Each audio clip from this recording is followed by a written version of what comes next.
The communication internet is now matured. It's been 25 years since the World Wide Web. We have digitalized communication. Now this communication internet is converging with a nascent, digitalized, renewable energy internet. And now both those internets are converging with a fledgling, automated, GPS, and very soon driverless road, rail, water, and air transport internet to create three internets: communication internet, renewable energy internet, automated transportation logistic internet, one super internet to manage, power, and move economic life. These three internets ride on top of a platform called the Internet of Things. We're embedding sensors in all of our devices, as you know, so they can monitor real-time activity and then talk to other machines and talk to us.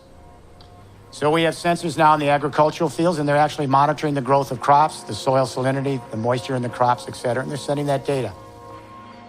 We have sensors now in the factories that are monitoring our economic data.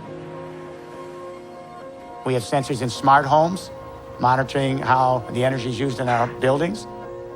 We have sensors in smart vehicles, warehouses, smart roads, all of them collecting data. But where does that big data go? It goes to communication, energy, and transport internets to manage power and move economic life. As this new system comes in, it's going to be ubiquitous by 2030, connecting everything with everyone. We are essentially creating an external prothesis, a distributed nervous system, that's going to allow everyone on this planet at very low cost to begin directly engaging each other on a global Internet of Things and bypassing a lot of the vertical integrated organization and middlemen that kept us away from each other. We can have direct engagement now. This is the revolution. This evens the playing field. There's been a long discussion among the millennials. You started this Occupy movement saying, what about the 1%, the 99%? Now we have a new platform. The Internet of Things platform is of a different nature than the platforms in the first and second industrial revolution. The new platform is really radical because this third industrial revolution platform is designed to be distributed, not centralized. It works best when it's collaborative and open and transparent rather than closed and proprietary. And the benefits come when more and more people join the network and each of us contributes our talents, which benefits the network and then benefits us. It's designed to be laterally scaled, not vertically integrated. And this is what moves us from the 1% and the 99% to a vast, vast expansion of social entrepreneurialism in global networks. That's the upside. On the other hand, how do we deal with network neutrality? How do we ensure that everyone has equal access to this new Internet of Things platform, this third industrial revolution? How do we make sure governments don't purloin this platform for political purposes, already beginning? How do we make sure that giant monopoly companies, some of them on the internet, don't use that data for their own commercial purposes at our expense? How do we ensure privacy when everyone's connected?